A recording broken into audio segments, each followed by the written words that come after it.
32. Que é isso? Quem é paulista e tá aqui na live sabe do que eu tô falando. Quem tá fora de São Paulo, aqui é um recado que eu mando para os paulistas, tá? Essa história não é contada em outros estados, tá? Essa é uma história só de vocês. É raríssimo nas escolas professores que contam direito essa história da Revolução de 32. Também conhecida como Revolução Constitucionalista de 32. Foi um movimento armado, eu vou explicar. Isso aqui dá uma aula só sobre isso aqui. Inclusive o Roberto Mota me pediu, vamos fazer uma aula sobre 32? O pessoal não consegue, não conhece, não tem, é muito pouco falado de 32, vamos embora. Eu que me enrolei, tô devendo isso para ele. Então, foi um movimento armado, porrada. Vocês sabem o que significa porrada, né? Que aconteceu entre o governo federal e o governo de São Paulo. Mas tem um contexto. Tudo nessa vida tem a porra de um contexto. Então, qual é o contexto da Revolução de 32? Em outubro de 1930, eu vou tentar assim bem singelo, sem muitos nomes, sabe? Só para a gente pegar a linha do tempo e entender o que aconteceu, né? Vargas liderou um movimento que derrubou o presidente Washington Luiz, que estava no cargo. Golpe. E eu sempre lembro que esse golpe foi um golpe duplo. Por quê? Ele derrubou o Vargas e derrubou o Washington Luiz. Mas como é que o cara consegue derrubar dois presidentes da República ao mesmo tempo? Consegue, sabe como? Naquele período pós-eleição, tinha o presidente no cargo, né, e o outro aguardando que tinha vencido a eleição. Então estava o Washington Luiz no cargo, né, e o Júlio Prestes eleito. O Júlio Prestes já tinha até dado entrevista, foi capa da revista Time. Novo presidente do Brasil, liberal. E essa eleição aí que ele venceu, o Vargas participou. Você sabia que ele perdeu a eleição? É isso aí. É mais ou menos como se você tem uma eleição aí, sei lá, Jair Bolsonaro, aí tem lá o Lula Molusco, e no meio você tem aquele, como é que era o nome daquele candidato presidencial que falou orifício anal não faz filho? Fala aí, meu jogo no chat. Eu quero usar ele de exemplo. Não tem nada a ver com nada, não tem nada a ver com o espírito dele, não, mas só para usar de exemplo. Levi Fidelix, né? Isso aí, não era o Levi? Levi Fidelix, um troço assim. Então, o que aconteceu foi o seguinte: Levi Fidelix tinha um vice. Vocês sabiam? A fofoca é uma merda, né? Fofoca você vai contando, ela vai esticando. Aí eu tenho que tomar cuidado para não esquecer a fofoca primária, a original, a espinha dorsal da fofoca, que era o começo de tudo. Aí eu já levei para o Levi Fidelix, né? E aí teve a eleição. O vice do Vargas era um cara chamado João Pessoa.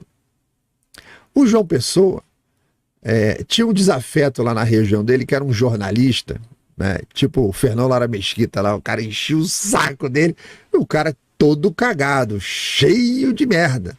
Então, enchia o saco dele, e o que ele fez? Mandou a polícia na casa do jornalista, né? Fazer o como é que é? Fish Expedition. Falar em inglês é Fisk. Fazer a Fish Expedition na casa do jornalista. Você tá achando que Xandaré inventou essa merda? Não, cara. Aí mandou a polícia na casa do cara, revistar tudo lá, para ver se achava alguma coisa. Fez lá uma Fish Expedition lá na casa do jornalista. E eles encontraram umas cartinhas que o jornalista tinha com uma professorinha, uma amante. Você tá achando que era só os índios que love is in the air? O jornalista também, né, dava suas flechadas lá. Então tinha a cartinha dele para amante. Aí o que o João Pessoa fez? Fofoca assim, a gente vai falando cada vez mais baixo, né? Aí o que ele fez? Ele pegou as cartinhas da amante do cara e colocou para publicar num outro jornal. aquilo se tornou público. Uma vergonha para a professorinha, uma vergonha para o jornalista.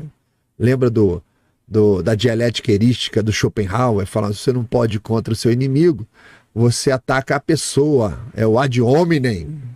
Então agora, o que ele dizia não era mais confiável, porque o cara tinha uma amante. Aí o jornalista, né, foi lá encontrar o João Pessoa, acho que numa cafeteria, e encheu-lhe de tiro, encheu-lhe de bala, matou o João Pessoa. Matou. Vice de Vargas na campanha. Vargas, muito triste, lá, estado da Paraíba, mudou a bandeira do estado. Veio depois, né? E lembra aquela bandeira do nego, que é vermelha, preta? Eu tenho uma aula inteira aqui contando essa história. Ele falava, nego que João Pessoa tenha morrido, meu brother, meu camarada João Pessoa ter morrido, nego. Aí tá no nego na bandeira até hoje. O vermelho é o sangue de João Pessoa, o preto é o luto. Tal. Aí este Vargas, Levi Fidelix, perdeu a eleição, né? Bonoro eleito, um outro presidente aí, o Temer, tá lá no cargo. Aí Levi Fidelix vai lá e dá o golpe no Temer, que tá no cargo, e do Bonoro, que não tinha assumido ainda. Foi o que aconteceu na época. Vargas tinha sido terceiro lugar, sei lá, tava lá para trás. E ele tira o Washington Luiz e impede a posse do Júlio Prestes. Dá o golpe com o apoio do Exército Brasileiro. Nobre. A galera que me acompanha sabe que o Palhaço é oficial do Exército da Reserva e ainda eu sou penta, sobrinho neto de Caxias. Então, porra, você tá falando mal da força? Tô. Ela que tem que se explicar, até hoje varreu para debaixo do tapete, fazendo de conta que não tá vendo, que não aconteceu. A gloriosa história do Exército Brasileiro, você abre o livro, tá faltando várias páginas da gloriosa história. E uma dessas é a de Revolução de 30 ali de Vargas, né, com apoio do Exército, dá o golpe, né, derruba o presidente Washington Luiz, impede a posse do Júlio Prestes, e esse evento também ficou marcado como o fim daquela era que ficou conhecida de maneira errada, tá? Esse é um outro tema, do tal do café com leite. Todo mundo já ouviu falar, essa época do café com leite, tal. Beleza, a gente, numa primeira camada, a gente pode usar o termo café com leite, que falava, olha, tinha uma divisão política no Brasil, as oligarquias tomavam conta, uma hora era eleito um cara que era de Minas, outro cara de São Paulo, um estado que produz café, outro produz leite, aí ficou a política do café com leite, café com leite, café com leite, o Vargas veio, acabou com isso, tal, mais ou menos, tá? Porque no meio do caminho teve gente que não fazia parte do café com leite e foi eleito presidente. Então, é um termo impreciso. Mas a gente vai usar aqui, vamos usar. Então, esse evento da Revolução de 30 marca o fim da era ali do café com leite e começa a era Vargas. Uma das piores épocas da nossa história, tá? Ditador, filho da puta. A gente vai ver aqui, né? Eu vou comentar. O que o Vargas fez? Ele assume como chefe do governo provisório, atribui para ele poderes extraordinários, que beleza, né? Que maravilha, quem nunca, né, mano?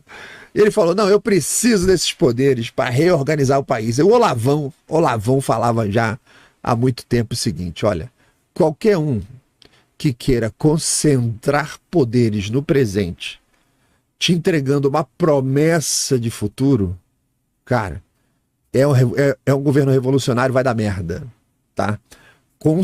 Concentrou poderes e dando um argumento de uma promessa futura, vai dar merda. Então, é uma regra interplanetária, não tem jeito.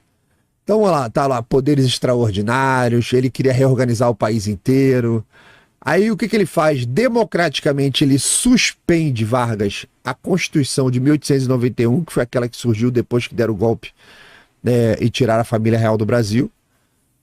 E começou um período ali de centralização de tudo em cima dele ali, do Vargas. Aí o Vargas vai, não satisfeito nomeia interventores federais para governar cada estado do Brasil, substituindo o governador eleito. Ou seja, ele dá o golpe no presidente ativo, no que viria, derruba 2 presidentes, depois ele derruba todos os governadores que tinham sido eleitos.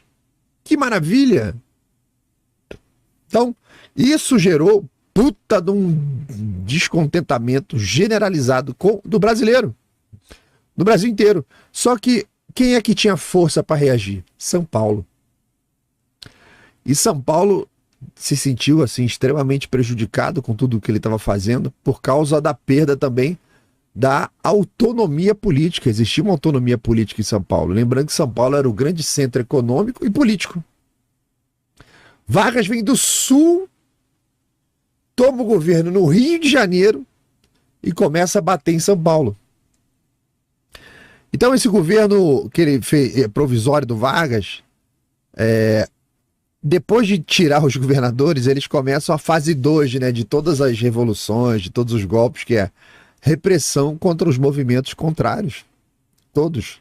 Censura a imprensa, censura tudo que fosse contra. O que os paulistas pediam? Olha que eu ainda nem entrei na porradaria, só o contexto aqui, hein? Os paulistas queriam a convocação de uma Assembleia Constituinte. Você cagalhofou tudo. Bagunçou a porra toda. A gente vai precisar de uma nova Constituição, né? Os tempos mudaram, que era o argumento do Vargas. Ok, então vamos fazer uma nova Constituição. Não é o senhor que vai sentar aí e decidir o que vai acontecer do teu jeito, não, com o teu grupo de interesse negativo. Nós queremos uma nova Constituição, os paulistas, queremos uma maior autonomia política, tá? E a destituição de todos os interventores. Vai se fuder, tira essa porra desse governador que você botou aqui. Nós elegemos o governador, você vem e coloca teu camarada? Imagina. Aí, o cara vai lá dar o golpe e bota o Paulo Pimenta para governar o teu estado. Tá dando revolta no Sul hoje com a enchente, imagina naquela época, né? E na dimensão que foi